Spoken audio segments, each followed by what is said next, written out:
This is the Law of One study group. Welcome, my sisters and brothers, to another session of conscious channeling of LL research. The question tonight is, conspicuously absent in the philosophy of the raw contact is any mention of the surrender of the conscious self to a guidance, intelligence, or will greater than its own, be it the higher self, love and light, or the Creator. Where is there room for God's grace and surrender in Ra's philosophy? If surrender is suggested in Ra's philosophy, to what does an entity surrender? We are known to you as those of the principle of QO.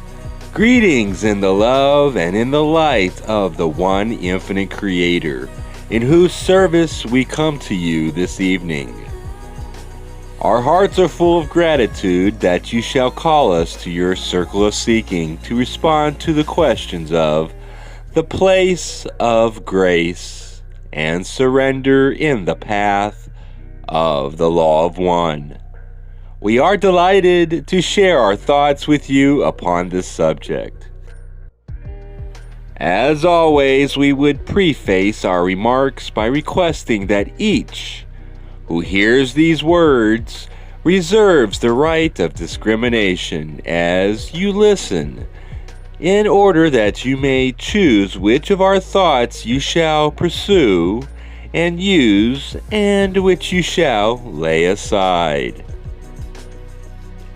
Not all of our thoughts shall be equally appropriate for you, and we would ask that, rather than taking our thoughts as a whole and attempting to work with them all, you choose those that resonate to your personality. You choose those that resonate to you personally, for the path of truth for each seeker is unique, and we would not be a stumbling block in your way by distracting you from the path of your own resonance. If you shall do this, we shall be most grateful, for it clears the way for us to know that we are not infringing upon your free will or disturbing the rhythms of your process. The question before us has to do with the place of surrender, or grace, in the system of philosophy or thinking that we have offered through this channel previously. Firstly, we shall remark that the philosophy or system of thinking which is sometimes known as the Law of One or the Confederation's philosophy possessed a singular, unitary consciousness in which all parts are interactive and all things are one. If all things are one, to what shall any soul surrender? This is why there is no mention of such a surrender within our thoughts which we share with you. Now let us look at the way of the world, as we might call that world in which it would seem that there is a self that is error-prone, and there is a separate Creator which is perfect. This imperfection is contrasted and separate from perfection. The human self of third density is set apart from the Creator of that third density soul. There are two basic ways in which those of your culture choose to make the demarcation between the human and the divine. The first is that of the Christian. The Jewish and the Islamic religions, or philosophical systems, if you will, in which there is required of the sinner a repentance and a surrender of the human self in order to worship, adore, and be redeemed by the creatorship of the Messiah, or the God named Allah, whose prophet is Muhammad. This system of demarcation of human and divine takes its flavor from the male energy of the God name involved in all three religious systems. The forerunners to these religions were systems of myth and magic, in which there were sacrifices of animals and, in some cases, humans, so that the blood might ascend to the heavens and please the perfect Creator, which then would smile upon the sinning and erroneous human. The human then was redeemed to divinity through the sacrifice of an innocent, be it the animal or the virgin human.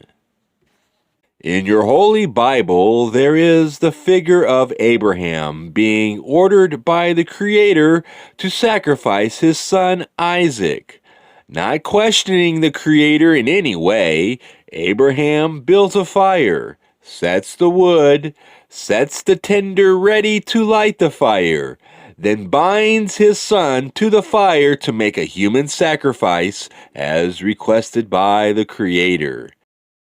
At the last instant, a ram is found caught in a thicket. Isaac is set free, and the ram takes the son's place. In the New Testament, the son is not so lucky. There is no ram in Jerusalem, and Jesus the Christ is sacrificed upon Golgotha. In both testaments, the figure is the same, one innocent to die in order to redeem all of the sinful humanity. Over against this type of demarcation between human and divine, one may gaze at the systems of Buddhism and Hinduism, in which the erroneous human is set over against emptiness, nothingness, release, rest, and freedom from suffering. In this figure, each entity becomes the Christ, sacrificing its selfhood entirely in order to become free of suffering, and thereby free of the wheel of karma and endless incarnations. What these two systems have in common is a careful split betwixt humanity and divinity, or the profane and the sacred. Within the law of one, no such demarcation exists. Rather, it is persisted that each entity within third density has the one infinite Creator at the heart of every fiber of its being. The mystery of the law of one is that implicit within the egg of humanity is the full-grown creature of Godhead. And implicit within the Creator is that sending forth of those seeds of self into illusion in order to gain information concerning its own identity. This does not mean that the concept of surrender and grace have no relevance to the law of one, but rather that the process of spiritual evolution is seen in this model of seeking the truth to be a journey inward. There is no reacting outside of self, but rather the intention to seek the heart of self, which is the one infinite Creator. This is a model which your culture cannot support, and which consensus reality itself finds it difficult to understand. Your culture cannot see the infinite value of the self, or assume that perfection lies within the self, which is always seen as prone to error and foolish and flawed in many ways. Consensus reality has no entrance into a system of thought which persists the perfection of humanity, for it is quite obvious, when one gazes upon oneself or another being, that neither oneself nor another being either expresses perfection or contains perfection in some latent state. Being unconscious of the illusionary nature of third density, the culture simply has no way to absorb or understand a system in which it is persisted that all that is, including perfection, exists within the self. We have spoken many times about this journey inward. We have spoken about that surface of life that is consensus reality, which, rather than being earth, has more of the quality of the ocean, liquid, penetrable, deep, and capable of being entered by the diver who dives deep, perhaps to gather pearls from the ocean's floor and to bring up those precious pearls to store away in the treasure house. Our consciousness have a regular and layered nature. The surface of the ocean of consciousness is that infinitesimal part of yourself that is truly invested in consensus reality. You are as one who floats upon the surface as long as you are content to remain uncurious as to what lies beneath the surface of self. Much of your psychology is content to remain largely upon the surface of self and to work with the structure of the personality. We have called the personality shell, to indicate that it is, in a way, a husk which protects the fruit that lies so sweetly within.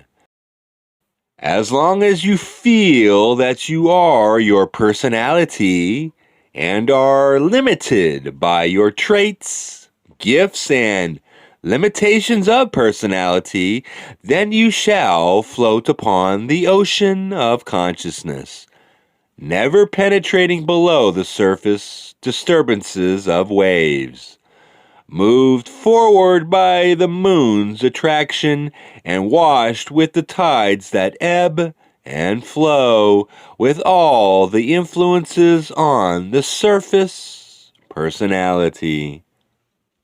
It is our suggestion that you are capable of diving more deeply within the folds of your personality and penetrating at last into deeper waters, which are, although illusionary, far less distorted in their ability to express the truth of the oneness of all creation and the beauty, the truth, and the creatorship within each soul. We can use words like Christ consciousness or cosmic consciousness to help the seeker begin to penetrate the idea that there is an internalized Christhood within each cell of your body and within each iota of your emotions, your mentality, and your spirit. Thusly, we see a journey that slowly develops for each seeker. The beginning of the journey is the awareness that there is more to the illusion than meets the eye. This awareness rouses the seeker and creates a hunger and a thirst for the truth that is missing from consensus reality. There is a flatness perceived to consensus reality: birth, growth, adulthood, working, marriage, children, friends, getting old, failing in health, and then dying are the signposts of the journey across the flat, even if turbulent, sea of consensus reality.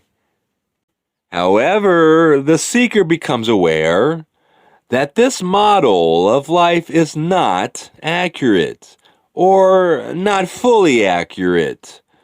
Once the seeker has awakened to the knowledge that there is infinitely more than this life and these details of life, the seeker can no longer go back to sleep.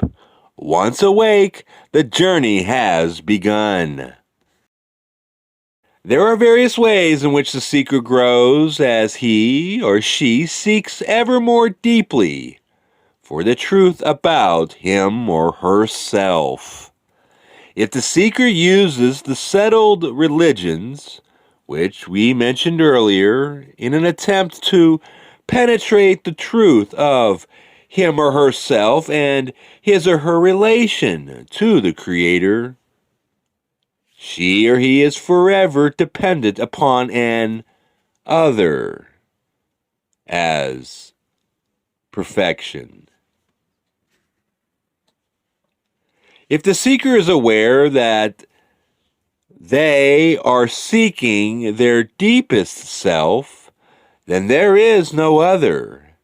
There is only a growing desire to lay aside each mask, each husk, and each trait of personality that veils from him or her the deepest truth of their nature. Yet this is not a mechanical process. There is no stairway to heaven, as the song phrases it. There is only the gentle and continuous intention to allow the dropping away of all of those things that keeps the awareness from beholding the presence of the one infinite Creator. And this is where surrender and grace re-enter this law of one. For the surrender is to the deeper self, and in surrendering to the deeper truth of the self, the shallower identifications of self with personality traits, accidents of birth, race, religion, and so forth, melt away. All distinctions blur beside the presence of the Creator within. It is as though the seeker orbits the self, closer and closer, until finally it is drawn into the heart of self by a kind of spiritual gravity.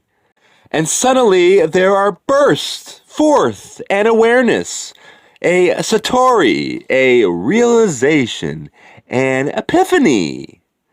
And in that moment, the self is known to the self, and that self is love. Blessed are those moments of grace when all masks fall away, and the naked self stands fearless, beholding its own nature, which is sacred and divine. We do not object at all to the seeker's use of otherness. For instance, this instrument works with mystical Christianity and patterns her life after the example of the one known as Jesus, the Christ, whom she calls her beloved, whom she follows, for whom she would die, and for whom she lives. She is aware of the relative impurity of a model which contains the self and an other than the self. Yet to contain her devotion and channel it in a productive and positive way, she uses the conversations to which she was born in consensus reality as a conscious being. It is a way to avoid paradox, for the conscious mind, with its rational and logical nature, has a deep distrust and dislike of paradox. And it is certainly paradoxical to say both that the surface self is real and that the deepest and most unitary expression of self is real.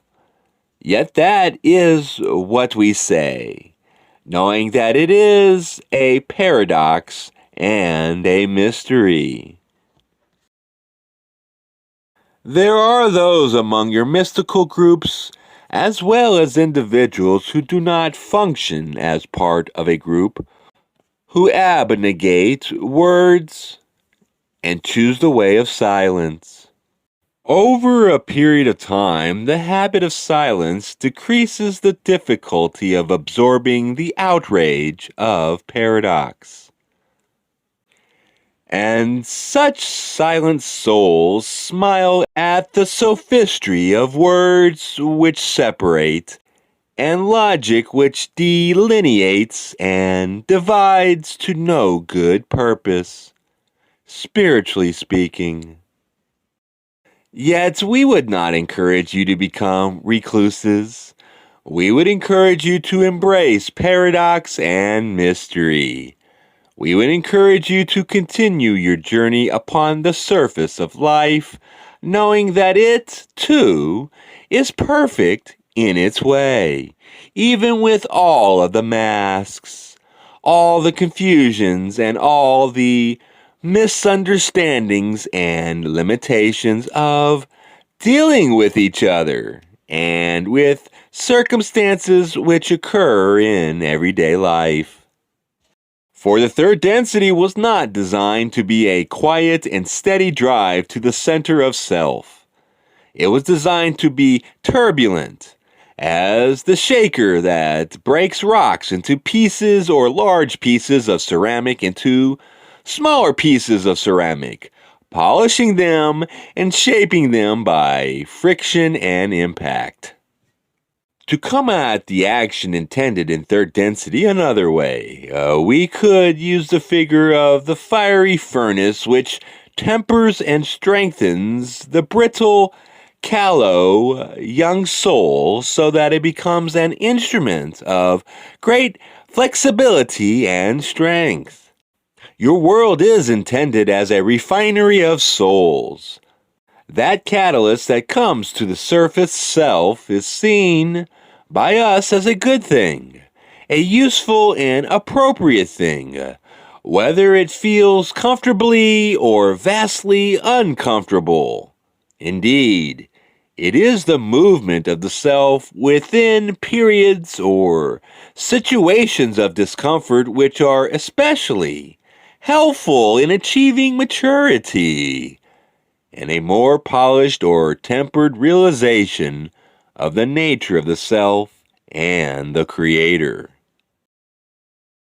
Both your physical body and your metaphysical body or your energy body are designed to take advantage of and make use of this catalytic effect of the day-by-day occurrences of life. A great deal of the catalyst of life comes from the relationships which you have, first with yourself and then with other people. And as the spirit grows in maturity, it becomes more able to see through the illusion of suffering. It becomes more able to penetrate the devices and desires of its own surface being, to see the patterns of learning that lie within those surface moments of the emotions and the reactions of the mind and the body. It does not become more in control of what occurs in life. Rather, it becomes unafraid of not being in control. And this is grace. When all about one is pressured and stressful, and yet there is that within the heart that remembers the true nature of the self, then that spirit is in a state of grace and may maximize its learning and its service within third density. What is being refined in the refinery of souls that is earth? What is the soul within third density? A synonym for soul might be heart. And we have often suggested to you that you are on a journey into your own open heart. Christ is waiting for you within your own heart. As you allow the surface of self to fall away, you become empty enough to fall in love with yourself. You begin to see that all these details of self, wretched though they may be in some cases, and glorious in others, fall away to nothingness before the self's desire to seek the presence of the one infinite Creator. And so the self within incarnation becomes merry and light-hearted. Whether in sunshine or in rain, whether in good times or evil. For the self remembers that it is on a journey whose destination is sure, and thusly, through all the changes and chances of mortal life, that seeking soul may be confident and quiet within, full of faith, and knowing that all is well, and this too is grace. There is great power in words. Words can stir up the emotions. Within the power of those who wish to inspire others, there is the ability to manipulate feelings and emotions and to whip up passion, so that an ecstasy of hysteria is achieved in which there seems to be a breakthrough into the love of Christ. However, you wish to say that condition of perfect love. And that feels very good. Yet that which is whipped up dies down. We would rather not proceed with words that inspire in order to whip up passion and to change rejoicing into a hysterical expression for the love of the Creator. Rather, we ask you to use every facility of your being, your intellect, your will, your body, your emotions, and every fiber of your being to seek. Seek to remember who you are. There are so many ways to work on that question, for all of nature is one with you, and all of nature is full of that information which harmonizes with your desires and sets up patterns of attraction and coincidence. And all of spirit is one with you as well. All that is unseen and not of nature but of spirit conspires to speak with you in silence, singing into your life those silent melodies of truth and beauty. There is a wind that blows through you, changeable and sacred. And in every season and mood of your life, it brings a new life, new light, new power, new information, new expressions of that which is always the same. Love, love, love.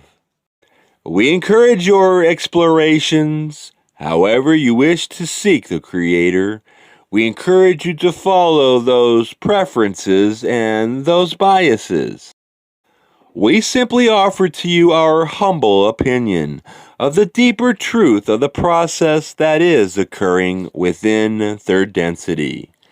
Third density is set up as a system after system of opposites.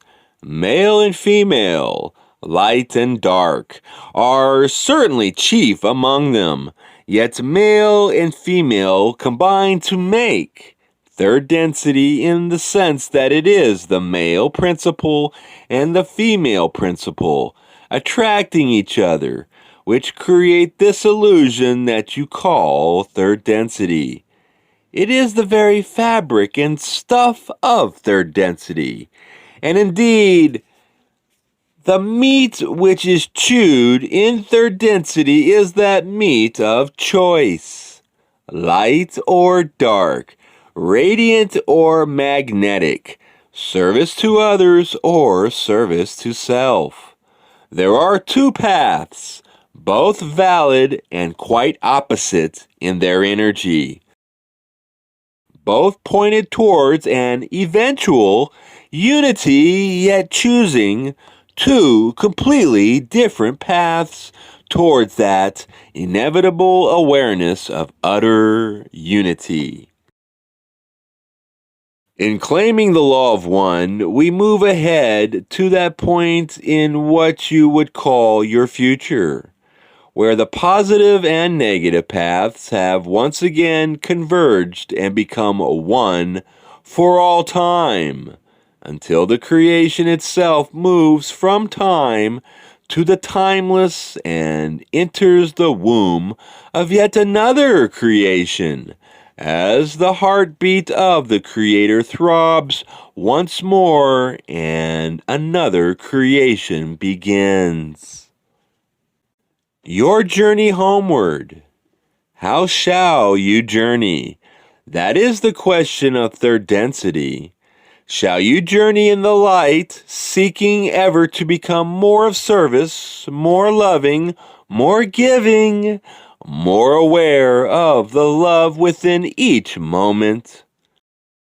Or shall you enjoy the dark path, where the self is seen immediately as the Creator, and all other selves are seen as those who would worship the Creator in you? Thus, the dark path is one where each who follows it attempts to coerce, manipulate, or otherwise use all other selves, to tell them what to do and to make sure they are useful to the self or moved out of the way of the self. This also is a valid path, yet it is a dark path and a bloody path. There are those who prefer it. We are not those. We are those of the radiant path. And so we ask you to remember rather than dismember yourself. We ask you to collect all of the pieces of yourself and remember yourself, to gather all of your members together. We ask that you love your imperfections, gather them to your bosom, honor them, and bring them into your heart. And then we suggest that you remain in that tabernacle within even as you move upward into the surface of life once again and experience the turbulence of the surface tides of life. There is, to our mind, that constant flow of moving from the depths of the truth to the surface expressions of the truth, which in many cases are highly colored, but always carry those seeds of the truth which lie so deeply within.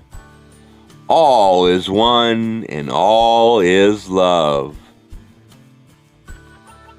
This instrument is suggesting that we cease speaking upon this particular topic so that we may use the remaining energy of this group and this instrument to inquire as to whether there is a desire to follow up on this query or to ask another query at this time. We are those of QO. We are those of QO and are aware that we have exhausted the question that this group has this evening. And so we thank you once again, our dear friends, for the privilege of sharing in your meditation and being a part of this session of working.